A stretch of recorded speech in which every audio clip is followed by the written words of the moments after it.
Hey, Closet Busters, come on and gather around. It's time once again to kick down those closet doors of life. We're here to escape our BS, explore our fears, and elevate our self-expression. I'm your host, Rick Clemens, bold move expert and coming out coach, and I'm going to take you to the party, the pulpit, the wake, and back to the party of living your life uncloseted. So come on, grab hold of yourself and get ready to step out, step up, and step into living your truth as we explore more stories, tips, and tricks for living your life uncloseted. Now let's get to the show. Hey there, closet dwellers and bold move makers. It is time once again for Life Uncloseted. And you know what we are? We're the place where we just say, we're going to kick those closet doors down. We're going to go do what we're meant to do in life and be who we're meant to be. And sometimes to get out of that closet, well, you might just have to say yes to something that you least expect that's really going to take you places that you never thought you'd go. In fact, for most of us, we go to these places, we take certain career paths, we find the people we think we're supposed to be in love with, we do the things we're supposed to do, have the kids we're supposed to have, travel wherever we think, and then suddenly one day something that just least expected shows up. And in the excitement, you say yes. And then the next moment you're saying, oh shit, what did I just do? And I think those are the most beautiful moments of uncloseting ourselves, to really stepping into what we're being called to do. And I'm really excited to be talking to this fellow National Speakers Association member. Her name is Dr. Sherene McHenry. She said yes, she opened up her closet doors. And then suddenly she stepped into a life that, well, it wasn't really anticipated, but man, she totally loved it here. And that's why I wanted to bring her on to the show, because sometimes you just got to start saying yes to really get where you're going. So I'm going to shut up, bring her on and say, welcome, Sherene, to the show. So happy to have you here with me today. Thank you, Rick. I'm thrilled to be a guest on your show. Oh, it's awesome. And, the little bit of your story that I've been looking at your site and what you speak on, I love that. I guess you would say you kind of stumbled into doing what you do now, right? I absolutely stumbled in there. I had no idea. In fact, when I was in 9th grade, I took a speech class that was required, and I got the giggles that only a 9th grade girl could get. I couldn't stop laughing enough to breathe. I'm shaking, and the teacher looked at me and he said, sit down and take an F. I had never gotten an F in anything in my life. Makes me get a little teary-eyed just talking about it. And I remember years of shame coursing down my face as I slunk back to my desk, and I put my head down and I said, I don't like to speak. And I endured the rest of the semester because I had to, but the seed got planted that I didn't like to speak. And I became a professor, which had been my long-held dream. In the first semester, a colleague knocked on the door and said, hey, Sherene, somebody backed out of speaking at a conference. Would you like to fill in? And I said, sure, because everything sounds good in the moment. Yep. And then within 10 minutes after she walked away, I went, what did I just do? I don't like to speak. Right. I just out for the next 2 months. You know what I'm talking about? Exactly. I know. I've done that same thing. In fact, actually, ironically, I did that a couple of months ago. I said yes to something, and it's not in my bailiwick of speaking at all. I mean, it's not far out, but I said yes, and I'm like, wait, what am I going to talk about here? This is like stepping back into my old industry, in fact. And I was like, I haven't been in that industry in years, and I talk about bold moves, and I talk about uncloseting things, and I'm like, oh, wait, Rick, back up. You can do this. You just got to get a little creative. So you said yes, and I said yes. You just stepped into it. I did. I stressed out for 2 months, but I prepared because I didn't want to let her down. And I also didn't want to say no, even though every bit of me wanted to say no. I went, no, I'm a person of my word. I'm a person of integrity. I'm not going to back out and leave somebody hanging. So I went into this conference shaky and knowing I didn't like to speak, and I started and I made them laugh, Rick, and I went, that is fun.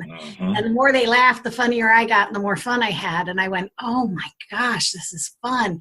And so somebody afterwards said, would you come and speak to our group? I'm like, sure, because now I love to speak. Right. And it took me a couple of years, and as I honed my craft, and somebody finally said, what would it cost to bring you in? I'm like, you can get paid to do that? I didn't know you could get paid for something so fun. Oh, how funny. So the savvy businesswoman that I was, I said, I don't know. How much money do you have? Right. I had to learn how to be a businesswoman.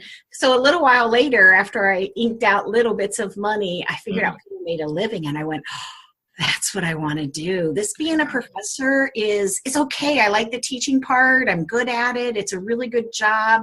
I became a tenured full professor, but it never filled my soul. This speaking was like what I call the hot part of my soul. Like teaching was lukewarm. Speaking was like hot, hot, hot. And I found the National Speakers Association, learned how to be a businesswoman. And 6.5 years ago, I left a tenured full professorship at age 48. Wow. And people thought I was crazy. They just couldn't understand that I would leave a great job. Right. And what I thought was, it is a great job, but it's not a great job for me. And despite my deepest fear, oh, Rick, I was so terrified that I wouldn't make enough money to eat. Like even now I can tap back into that fear. It was almost overwhelming that I would be in the poorhouse. And I just had so much anxiety as I took this leap of faith and left my professorship. But I just knew in my soul that it was the right job and the right time. But my last day of work, I was a marshal at graduation, so sitting on the front row with the graduate students. And all of a sudden, I felt like I had run off of a cliff, full speed ahead. And I literally sat there and went, no! I love it, love it, love it. Yes. And then I got to look at my cliff and I went, but I don't want that cliff. And I said, okay. But the most amazing thing that surprised me was, although I was ready to leave, it was on my terms and on my time toward the deepest desire of my heart and what I feel like I was put on the planet to do. When I turned in my keys after 18 and a half years as a professor, I bawled like a baby. And that shocked me more than anything. Yeah, it's amazing when you find the way to step into what you're doing. And even though you know deep in your soul and your heart, this is where you're going, there's a emotional cathartic thing that happens because there's a piece of you that's always been that's emerging as another piece of you says, okay, it's time for me to step backstage now and let this other piece step forward. And I love so much of what you just shared because as I was listening to you, I'm like, yep. This is the coming out journey. This is the uncloseting yourself to go do these things because it takes that first yes. And then yes, everything else kind of gets exciting and scary and confusing and all. But the more you keep stepping into your yes, the more you realign with who you really are at your core. And your metaphor of the cliff is one of my favorite things that I talk about with my colleagues and on stage and stuff. I say, here's the thing. We all run to the edge of the cliff. We're like, yes, we want to jump. Yes, we want to jump. And then the logic says, no, don't jump. You're going to get hurt. But in the moment that you're standing there and you finally do the jump, that's when the magic happens. It is so true. I wouldn't trade it. That decision, it's been freeing and it's been wonderful and an exhilarating ride. And I'm the happiest I've ever been in my life because I'm living a life that I truly love and I'm fulfilling my purpose, why I was put on this planet at this time. And that's when I think the world functions best when each of us do that and we're the happiest and function the best.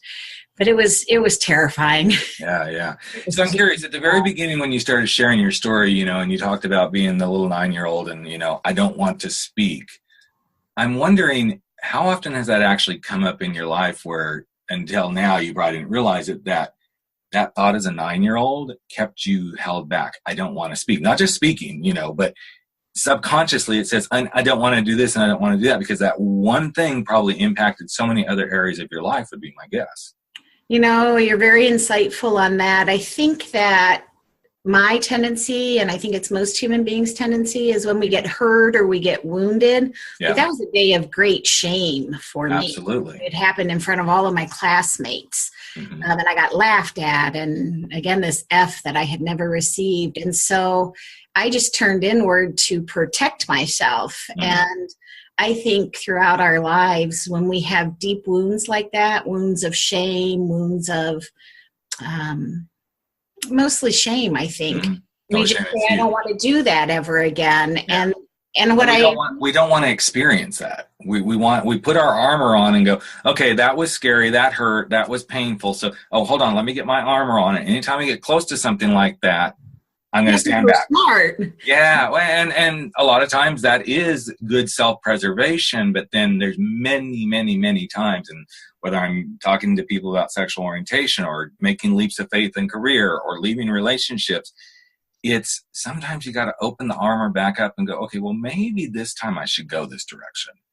But even that's scary, and it really can be hurtful too. I think it's scary. I think we open ourselves anytime we take a risk to pain and rejection and failure, which is terrifying.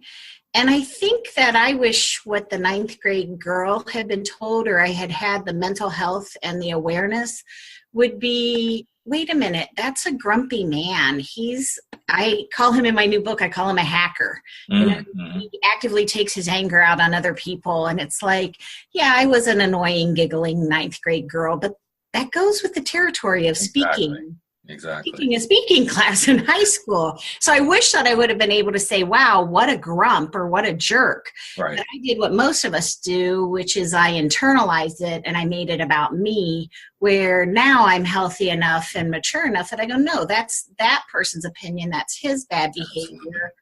Yeah, I had an annoying behavior, but I wasn't deserving of being shamed publicly. Mm-hmm. And so it sounds like you tapped into something within yourself that probably was always there, but an awareness of, wait, this isn't always got to be about me. It's okay. I give myself permission to look at these situations and look at them from, maybe it's about them and not about me. Yeah, that took me a long time, but I think the older I get and the healthier I get, it's like it's not all about me. And people are entitled to their opinion. They're entitled to their response. They're even entitled to how they behave. But I always get the next choice. And if I were to encounter him today and he were to do that to me, I would say, wait a minute. It's okay that I just did not pass a speech. But it's not okay to shame and belittle me. Mm-hmm. And so as an adult who has mental health and boundaries, I can say, you know what, if you want to behave that way, that's fine, but I'm going to put a barrier up between you and me because you're not safe. Yeah. And he wasn't safe. There are other people who are good people who just at different times say something that's belittling or dream crushing, and they don't even know that they're doing it. Mm-hmm.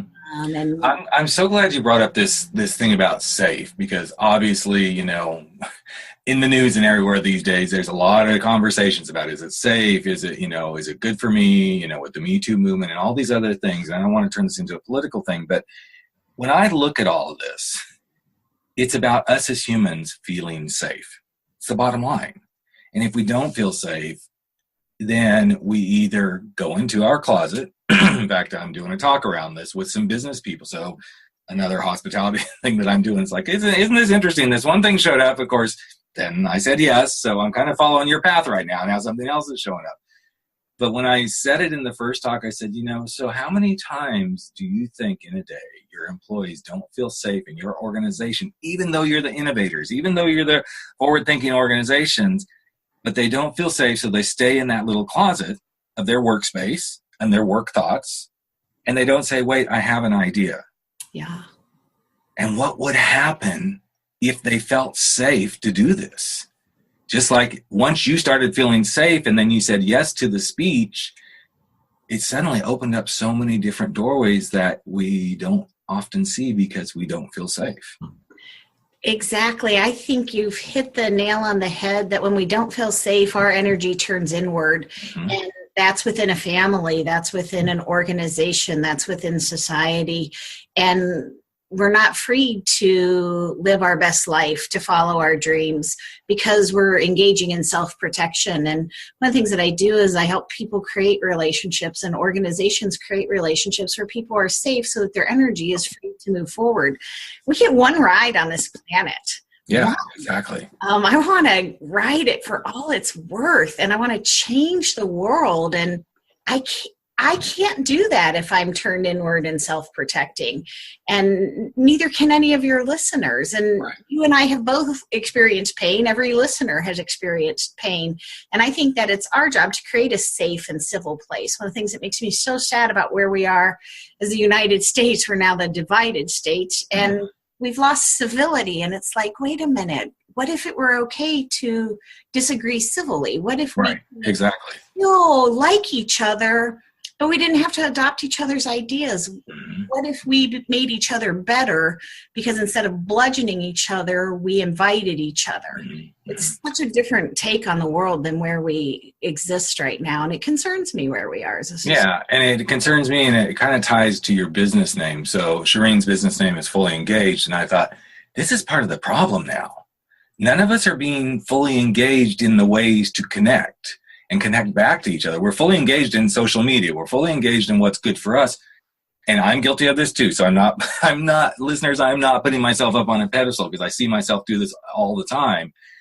But if we were more fully engaged in conversation and being curious about one another and stepping into those spaces, how different would it suddenly be?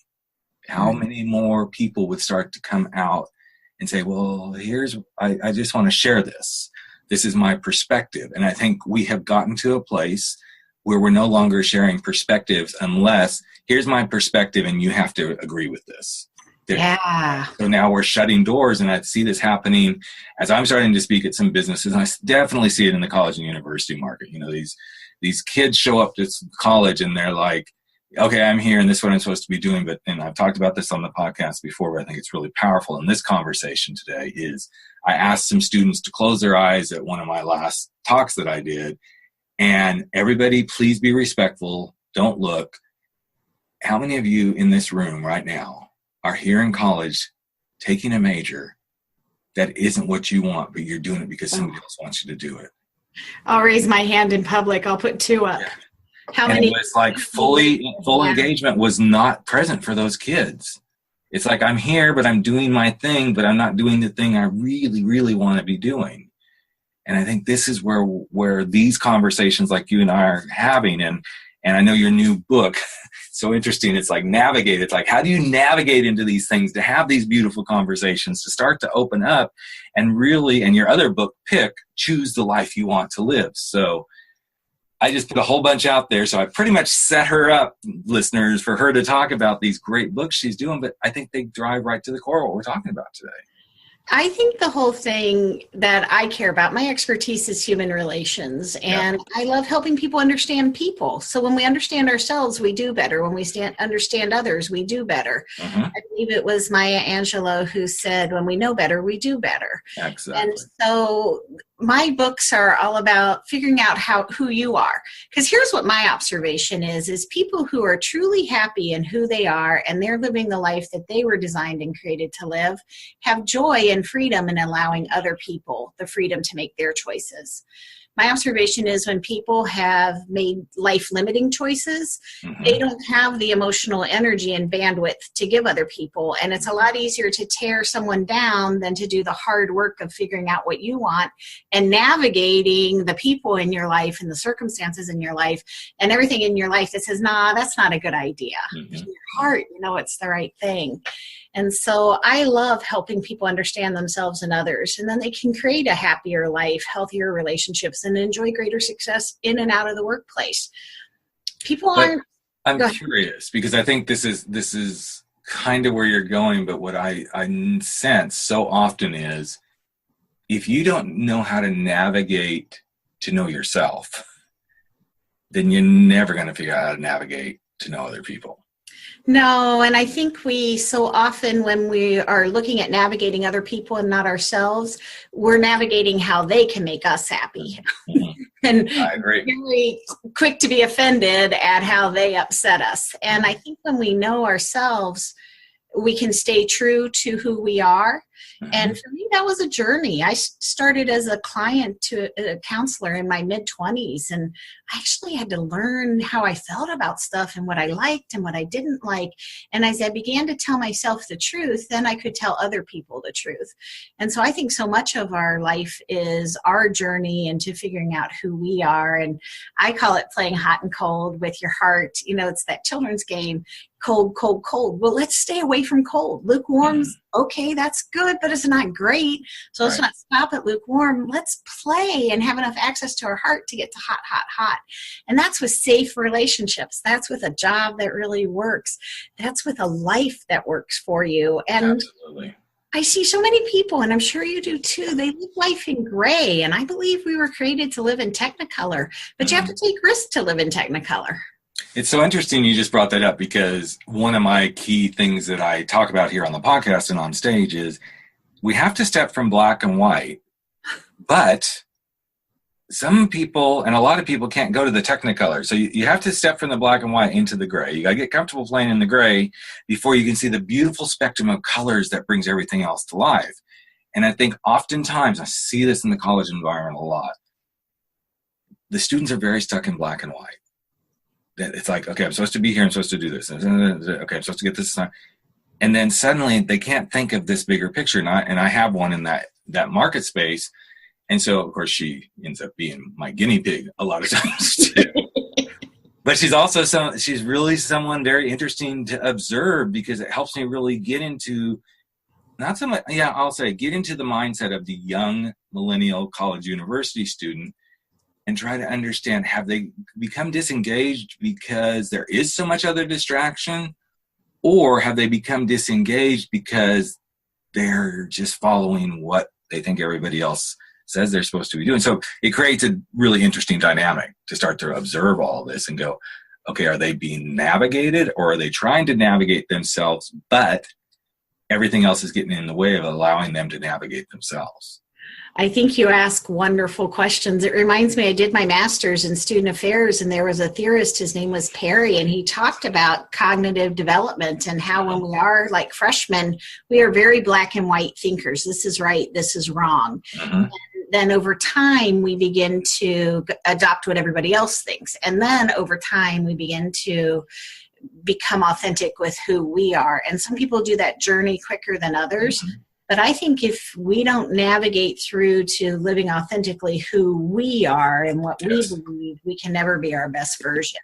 So as you wrote this book about understanding, people's types and navigating, my guess would be you started to find some very interesting patterns of what shows up, because you came up with 5 types of people. So there's lots of books out there, but I'm always interested what another author looks at and sees. And I don't want to give away the whole thing, but there's got to be a couple of patterns you noticed as you were writing the book. It was fascinating to me when I started really looking at people.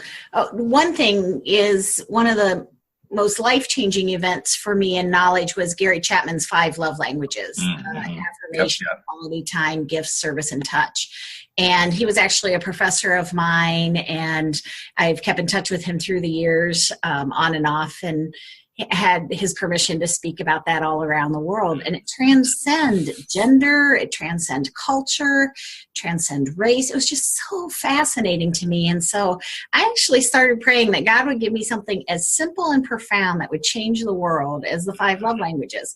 And I was talking to my dad about this book that I was wanting to write, and I had shared earlier this prayer and deep desire of my heart. And in the middle of me talking to my father, he said, well, that's your 5 love languages, honey. And I went, oh. And so I came up with these 5 types of people. You have high flyers. These are the people who get stuff done. They're conscientious. They're driven. They are just like rock stars in life. They are like, boom, they just march and go. And their biggest risk is being burned out and not taking care of themselves because they want to please other people. And in the workplace, people just give them more and more work because they're so reliable. So burnout is their thing that they have to watch the most. And then I noticed there are these steady gliders, and they're conscientious and reliable, but they're not a high flyer. They're driven by relationship and stuff outside of work. And so they kind of fall through the cracks a bit. They don't demand attention. They get stuff done. You don't have to ride them. But they also just kind of fly under the radar always. And so with them, they're at risk of getting looked over. And that's often young women who haven't found their voice yet. And we got to look at these people. We've got to mentor them. We've got to give them opportunities and to ask them and to help them figure out what their sweet spot is so that they can soar.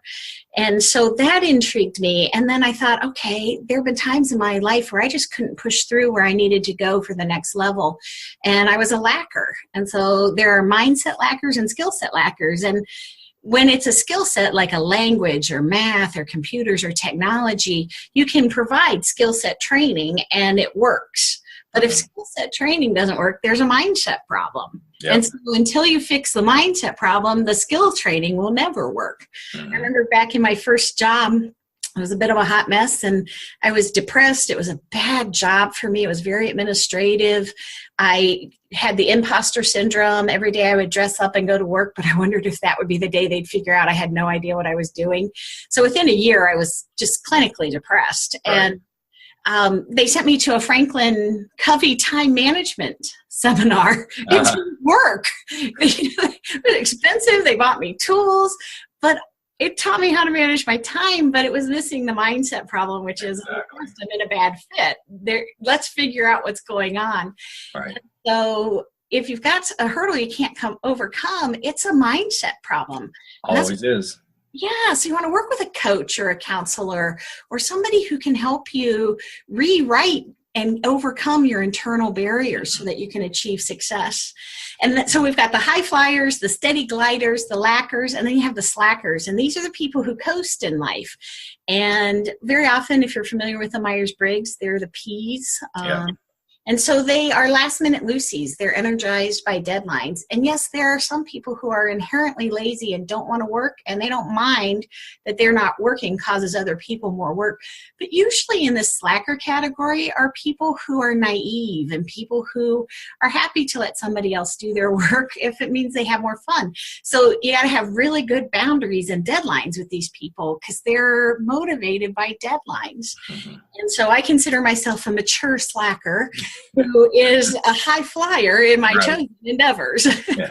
Well, I would assume that what you've also discovered, and I know there's one more, but that you kind of can be some of each, but something's going to rise to the top. And I know from the energy work that I do with my clients, it's like, okay, this is your predominant energy, but your secondary is this. You're going to have all of them, but here's how you typically show up in life. This is, That's it exactly, because the last one are hackers, and the hackers are people who are actively trying to cause problems.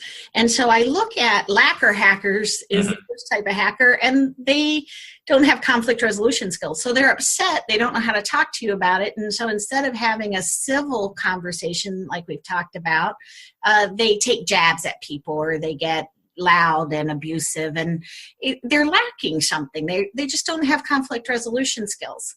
And if you can help them develop conflict resolution skills, then they don't need to be a hacker and the problem is solved. But there are also people, and the research says in the United States of America that up to 17% of the population has a personality disorder. Wow. And those are people, that's a little, look at me start going, that's a little. That's a wake up call right there, you know? Yeah, so these people have some mental health issues. They lack empathy. They don't take responsibility. They don't think that anything is ever their fault. And so some of them crave drama. And so you'll watch hidden hackers. They will tell a lie. They create disloyalty. They just love to stir the pot, but they do it behind the scenes. And those are hard to find for a while, but distrust starts to raise to the surface, and something changes in your culture when you have a hidden hacker working. And as soon as you figure that out, then you can address it. And then the ones that I watch over and over again are what I call overt hackers. And these people, they are bullies. They are sarcastic. They control people by creating fear. So the speech teacher that I had was a hacker. He controlled by creating fear. Who wants to be humiliated in front of your peers? Absolutely. And so these people are very, very powerful and very aggressive. And in the book, we talk about what my good friend Dr. Suzanne Hobson came up with. You either problem solve or you problem manage. And you need to tell yourself the truth. If you can solve the problem, then work on solving it. But if you can't solve it, then you need to move into problem management. And in my own career, I got really tripped up in trying to problem solve what I should have been working on problem managing. And I think perhaps as this all ties together for me in my mind, that when people want to control our lives, when they tell us because they're afraid or whatever reason that our dreams aren't valid, that we shouldn't be playing big, we we sometimes always engage in problem solve, but problem solve isn't always the answer. Sometimes it's just problem management. Mm-hmm. And I you agree have to 100%. work with somebody. You know, as you were saying that, I think that was the, nail on the head sort of comment to me is I realize as I work with people in their coming out process, whatever that is, but I'll go to the sexuality closet first. They know the problem is they're afraid to be who they are. Yes. Okay, so they can get past that, but then they go create the next problem, which is how am I going to get everybody else to embrace me? Well, that can be a problem you can solve, or in your words, it may just have to be a problem you manage. And I think a majority of people who have come out of the sexuality closet, they get stuck in trying to manage the problem of getting other people to accept them. And then they spiral, and they just keep spiraling that I'm not going to be loved, I'm going to be rejected. And the beauty is when you realize, okay, I just have to manage that, and part of the management may mean I get off that carousel and just go do my thing. That's when they start to thrive. And so I bring that now back to what you just said. This can be done in any situation. You can decide, as you just said so beautifully, Sherene, you can either problem solve or you can problem manage. Whether you want to be an entrepreneur or you don't want to be an entrepreneur. Do you want to be in a relationship? You don't want to be in a relationship. Do you want to lose the weight or you don't? It's so interesting that so many of these things, and like you and I are kind of talking on the same wavelength, we're just using different metaphors. The closet is about either managing the closet or solving the problem to get out of the closet. It's that simple. I agree. And I spent so much of my life in trying to problem solve when what was called for was problem management.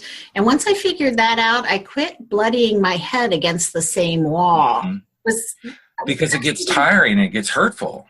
There's no reason for us to do this to ourselves. Yeah.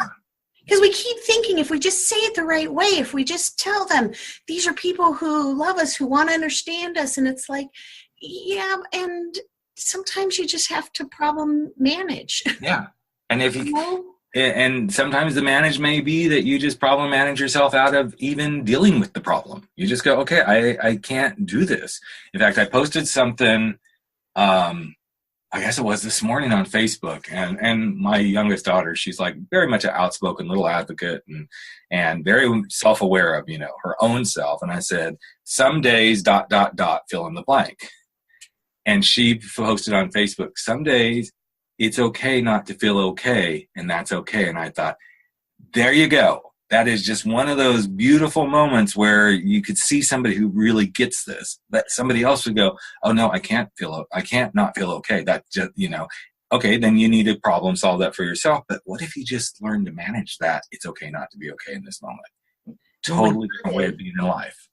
It's revolutionary, and what a wise little freshman in college to understand. I was kind of like, I did. I got a little teary. I go, okay, that's my little baby girl. She's kind of gets this right on, Oh, I would feel great pride because it's like, who figures that out at age 18 or 19? Exactly. I was literally sitting in a cafe with another friend who's a counselor educator. My PhD is in counselor education, and I was sharing with her my 5 types, and she shared with me that, sometimes you problem solve and sometimes you problem manage. Her name's Dr. Suzanne Hobson. She has a new married last name that's escaping me. But anyway, that was one of the most life-changing sentences that I have ever heard, because I went, oh my gosh, I have this heart. I'm wired to do what's right. I want you to be happy. I want me to be happy. I want good to prevail. And so many times I've picked up these fights that aren't mine to pick up. And I'm at so much more peace and so much more willing to allow other people the freedom to be who they are and to say for myself what does and doesn't work for me.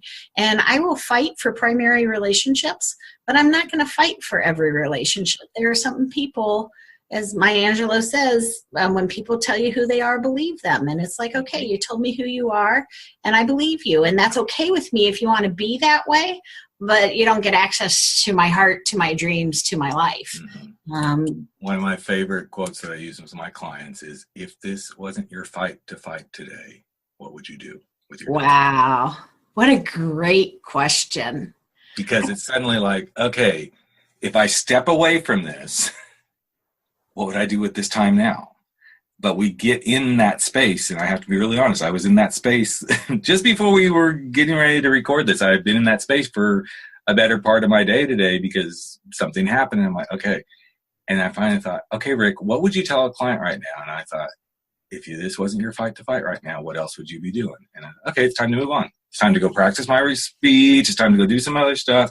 That fight's still going to be there, but let's go shift. And even in the moments that we were stepping into this, and then now, of course, in the midst of this beautiful conversation, I'm like, oh, I have a solution to this. And sometimes that's what it takes, is stepping away from the fight, getting away from the problem, managing it instead of trying to solve it. And then you suddenly step into the most beautiful space you're supposed to be in. So I would agree with that. And what I think where we are as a society, tying it back to that, is we've become the thought police. We want to control how people think. Yep. We want to control everything around us. And I think mental health is the ability to allow people the freedom to be where they are. Now, I don't think that it's okay for people to be abusive and to be hackers. Right. People's rights stop where the next person's rights begin. But I also think so much of our problem is self-inflicted and the desire to control. And we're losing our tolerance for a dissenting voice. And it's like, it's just a disagreement. Right. We can agree to what if we agreed to disagree?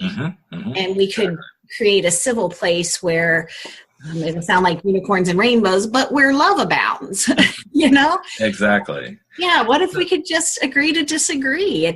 And still be friends and treat each other with civility. But I think you hit the nail on the head. This thing of tolerance, it's almost like tolerance has become a dirty word. And it's like, okay, if you take tolerance out of the picture, what if you just said, let me hear you, or let me understand you, or let me try to empathize with you? I mean, we always have these words. So authenticity showed up, all these words kind of show up, and then suddenly I kind of feel like tolerance is kind of starting to get there, where everybody's saying, well, be tolerant, be tolerant. I'm like, okay, let's not make this the dirty word, but what if we just loved each other? Doesn't mean we have to agree, doesn't mean we have to be in the same space, but love each other for being human and realizing we all have different ways we approach life, plain and simple. I say home run, and my only thought is you have to do a lot of your own mental health work to be. I agree 100%.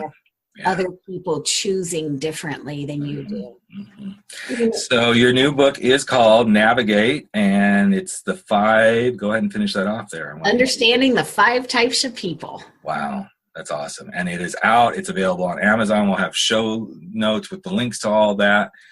And before we wrap up, first of all, I've enjoyed this conversation immensely. That was the word that popped into my mind, immensely. I can't wait to so I think most of my listeners know I rarely get to meet most of my guests in person, but I'm really looking forward to this when we do, because we're both part of National Speakers Association. But before we wrap it up, if you could leave that one last beautiful gem of wisdom about how someone can really step forward to live their life uncloseted, be who they're meant to be, make that bold move, navigate through to be the person you're really supposed to be, and choose your life, what would you like to leave the listeners with before we wrap it up here? I think you have to listen to the whispers of your soul, and you have to begin to tell yourself the truth before you can tell anybody else the truth. And that once we know our truth, then it comes down to courage, and we can't bludgeon or push anybody else any faster than they're ready, willing, or able to go, just as nobody could have pushed me any quicker. But I think it's listening, knowing who we are, creating a life that we love so that we can allow other people to live a life that they love. I love that. I love the whispers of our soul. That's so... It's so rich. So, well, Sherene, thank you for being here and sharing your wisdom and being you and doing what you do. And I encourage everyone to get her books.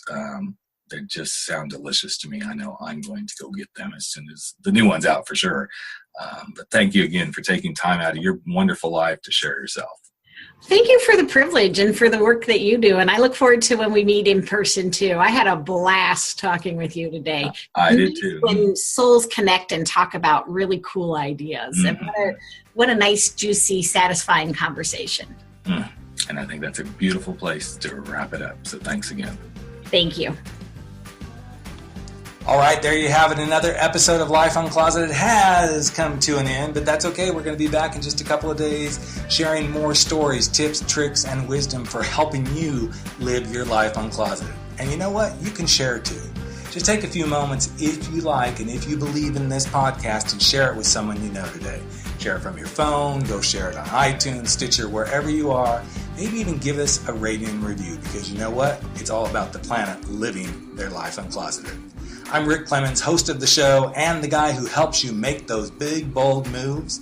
And I hope you never stop stepping out, stepping up, and stepping in to living your life uncloseted. Catch you real soon. Take care, everyone.